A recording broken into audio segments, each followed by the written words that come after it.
Hello student, इस video lecture में हम बात करने वाले हैं फिजिक्स के एक इम्पॉर्टेंट प्रैक्टिकल जिसकी ऑब्जेक्ट है to determine the specific rotation of a cane sugar solution with the help of biquartz polarimeter.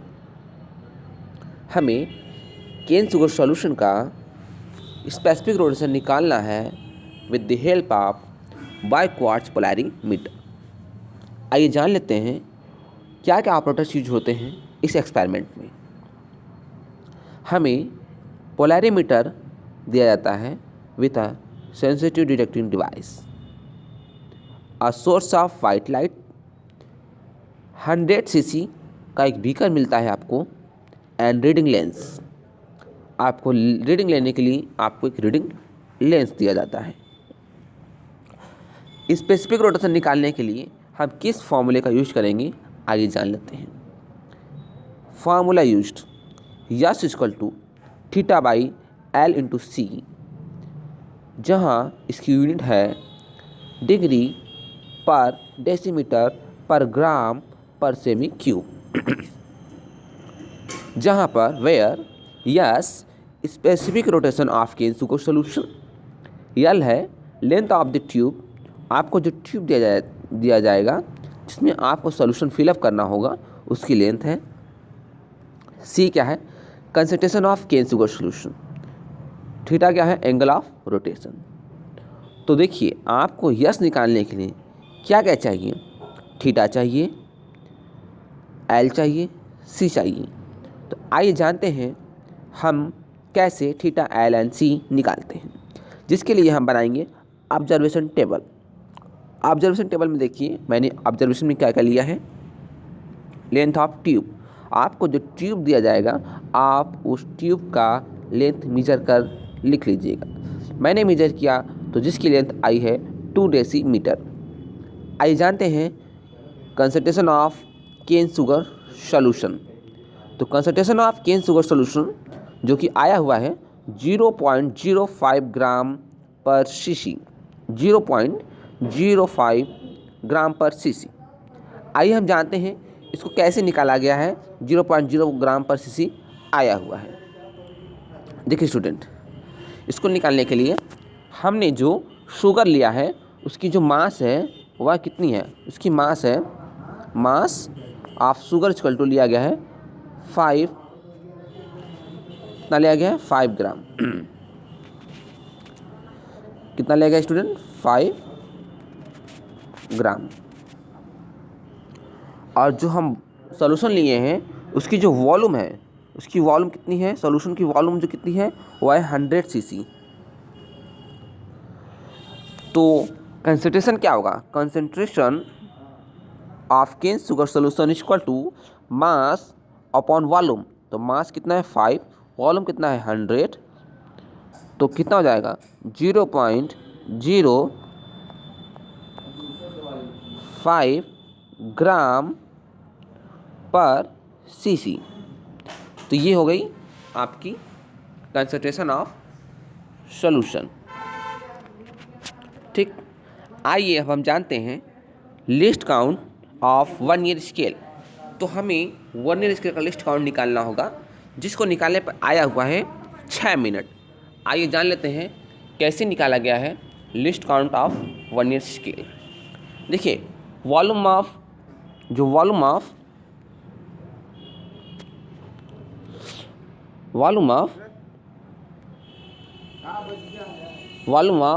1 main scale division, volume of 1 main scale division, ये मेन स्केल डिवीजन मैंने लिखा हुआ है shortcut में, जो है 1 डिग्री।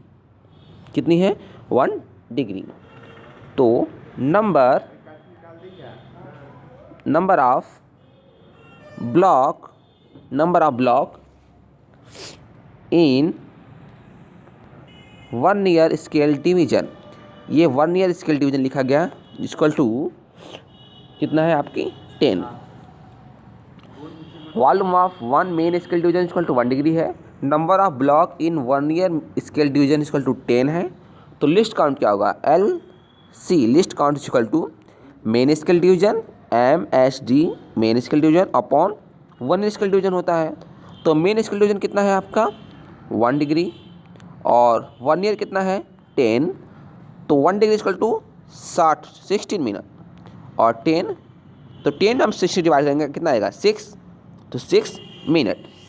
ठीक स्टूडेंट, तो इस तरीके से आपका देखिए लिस्ट काउंट कितना आ गया 1 स्केल का 6 मिनट। ठीक स्टूडेंट, इसके बाद हम डायग्राम बनाएंगे। डायग्राम आपका देखिए इस तरीके से है, जिसमें आपका यूज़ किया गया है ये है सोर्स ऑफ लाइट, जो वाइट लाइट हम यूज़ करेंगे वही है। ये आपका लेंस है, ये आपका पोलराइजर है, ये आपका बाइक्वार्ट क्रिस्टल है, ये आपकी पोलरीमीटर ट्यूब है। मैं इसी ट्यूब की बात कर रहा था। इसी ट्यूब में आपको एक बार सॉल्यूशन वाटर डालना होगा, एक बार केनसुकर सॉल्यूशन, दोनों का आपको स्पेसिफिक रेडिएशन निकालना होगा, जिसकी हेल्प से थीटा आप निकालेंगे। इसी ट्यूब का हमने लेंथ लिया है जो कि हमारा आया हुआ 2 डेसीमीटर। ये आपका एनालाइजर है, ये आपका टेलीस्कोप है। ठीक स्टूडेंट, इसमें आपका आईपीस लगा होगा, तो आप ऑपरेटर्स देखेंगे तो आपको सारी चीज़ें अच्छे से समझ में आएंगी। इसके बाद हम क्या करेंगे स्टूडेंट, इसके बाद हम करेंगे ऑब्जर्वेशन टेबल बनाएंगे।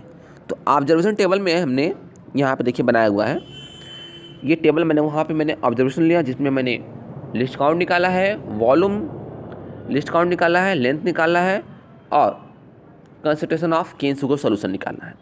उसके बाद हम वाइट पे फिगर ड्रॉ करेंगे और जो आपकी लाइनिंग वाली पेज है उस पर हमें टेबल बनाएंगे। तो टेबल बनाएंगे तो इसमें देखिए क्या लेना है आपको। जो पहला टेबल आपका बनेगा, यहाँ पर आपको 2 टेबल बनाने पड़ेंगे। पहले टेबल में सीरियल नंबर है 1 2 3 और इधर है analyser reading with pure water. इधर क्लॉकवाइज जिसको मैंने x दिया है, इधर मैंने एंटी क्लॉकवाइज लिखा जिसको मैंने y दिया है। तो एंटी क्लॉकवाइज इक्वल टू है 360 minus right, 360 degree minus right, that means x। उसके बाद मैंने मीन निकाला है a equal to x plus Y by 2 और फिर इसका मीन निकाला मैंने जो कि आया हुआ है, यहाँ पे वैल्यू आएगी। तो क्लॉकवाइज में मैंने जब देखा तो पहली रीडिंग जो आई 80 degree 12 minute I, 88 degree 12 minute I. Second में 90 डिग्री 42 मिनट आई और थर्ड में 89 डिग्री 12 मिनट आई। तो आपने इस तरीके से राइट साइड का एंड क्लॉकवाइज का वैल्यू निकाल लिया। अब फिर आपको एंटी क्लॉकवाइज वैल्यू निकालनी होगी। तो स्टूडेंट एंटी क्लॉकवाइज वैल्यू आप एक शॉर्टकट तरीके से निकाल सकते हैं।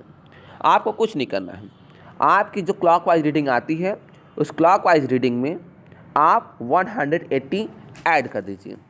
मैं क्या बता रहा हूँ, आपकी जो क्लॉकवाइज रीडिंग आएगी, आपकी क्लॉकवाइज नहीं जो एक्स आई मान लीजिए क्लॉकवाइज रीडिंग जो भी आई है, दैट मीन्स एक्स की जो भी वैल्यू आएगी आप उसमें 180 डिग्री ऐड कर देंगे।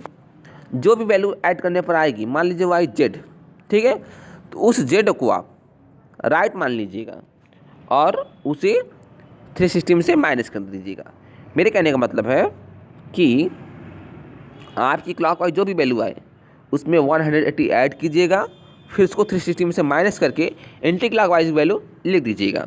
मेरा यहाँ पे क्लॉकवाइज 88 डिग्री 12 मिनट आया है, मैंने इसमें 180 ऐड किया, फिर मैंने ऐड करने पर वह 269 डिग्री 36 मिनट होता है, इसको मैंने 360 डिग्री में से माइनस किया जो कि 90 डिग्री 24 मिनट होता है। स्टूडेंट यहाँ पे थोड़ी सी रीडिंग इधर उधर होंगे, आपको उसको मैनेज करने होंगे। ठीक स्टूडेंट, फिर सिमिलरली 90 डिग्री 42 मिनट में मैंने 180 ऐड किया है, 180 डिग्री मैंने ऐड किया इसमें, उसको 360 में से मैंने माइनस किया। इस तरीके से आप इस रीडिंग को निकाल लेंगे, एंटी क्लॉकवाइज को भी। अगर आप ऐसे नहीं निकालते हैं तो आप ऑपरेटर्स की हेल्प से, जैसे आपने राइट निकाला है वैसे आप लेफ्ट भी निकाल सकते हैं, लेकिन आपको ऐसे एग्जाम में बहुत ही सहूलियत मिलेगी। ठीक स्टूडेंट, अब हम बात करते हैं, हमारा राइट निकल गया, लेफ्ट निकल गया, अब हम मीन निकालेंगे। तो हमारा राइट हो गया एक्स और लेफ्ट हो गया हमारी ये वाई।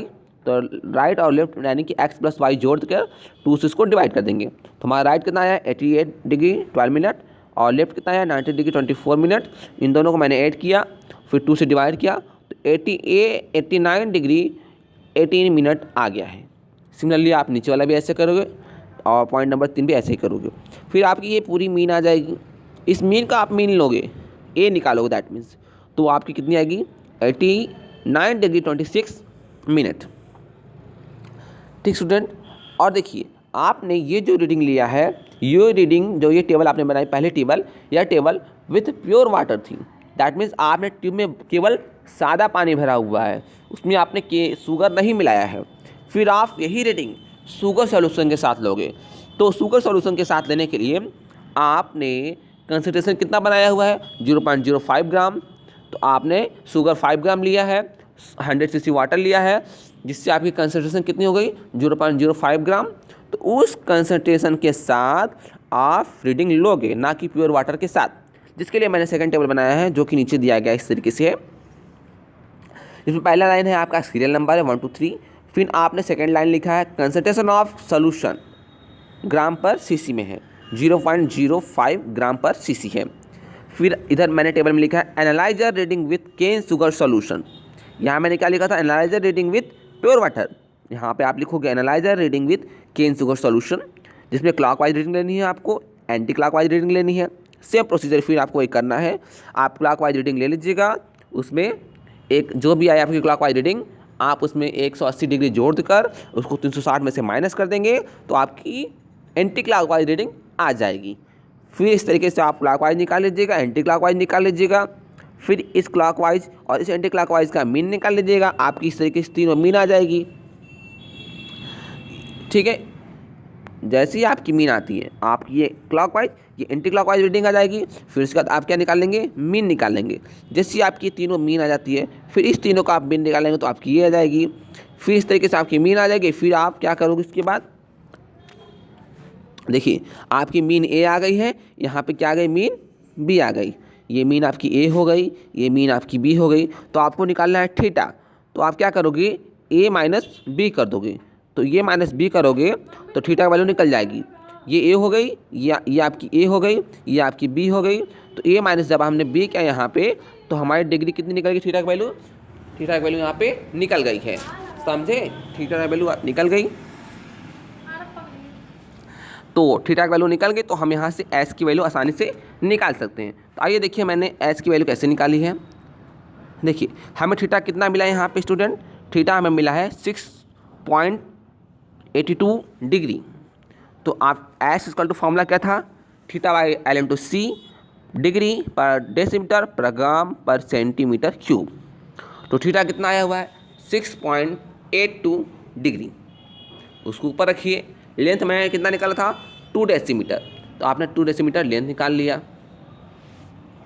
ठीक। और इंटू सी क्या है concentration of cane sugar solution, आपने सी की वैल्यू रखा, तो 6.82 डिग्री अपॉन 2 इंटू 0.05, इसको आप सॉल्व करेंगे तो 6.82 डिग्री आ गई आपके ऊपर है, इनसे सॉल्व करने पर 0.1 हो गया।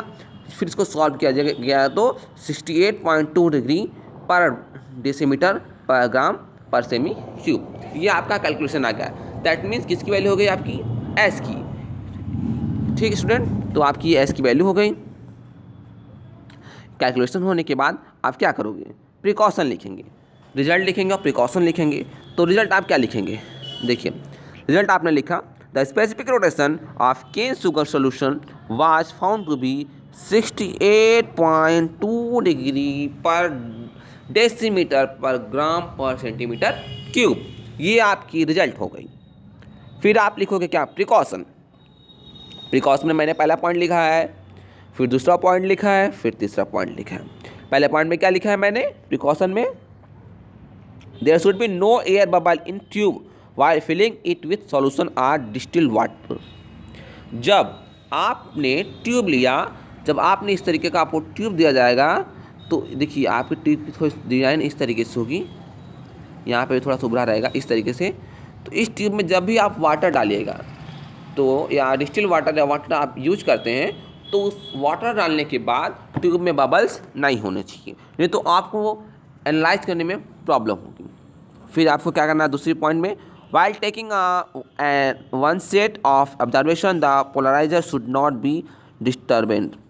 ठीक स्टूडेंट, अगर आप क्लॉकवाइज रीडिंग ले लेते हो तो आप उसको डिस्टर्ब ना करते हुए आप नेक्स्ट रीडिंग लीजिए।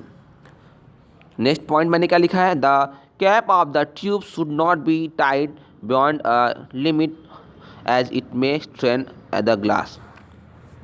आपको जो आपकी ट्यूब के कैप है आपको उसको टाइट नहीं करना है, नहीं तो आपकी रीडिंग सही नहीं आएगी। ये आपको ग्लास की जो उसकी स्ट्रेंथ लिमिट है उसको देखते हुए करना है, ठीक स्टूडेंट, नहीं तो आपकी ग्लास की टूटने की संभावना बढ़ सकती है। धन्यवाद फॉर वॉचिंग दिस वीडियो।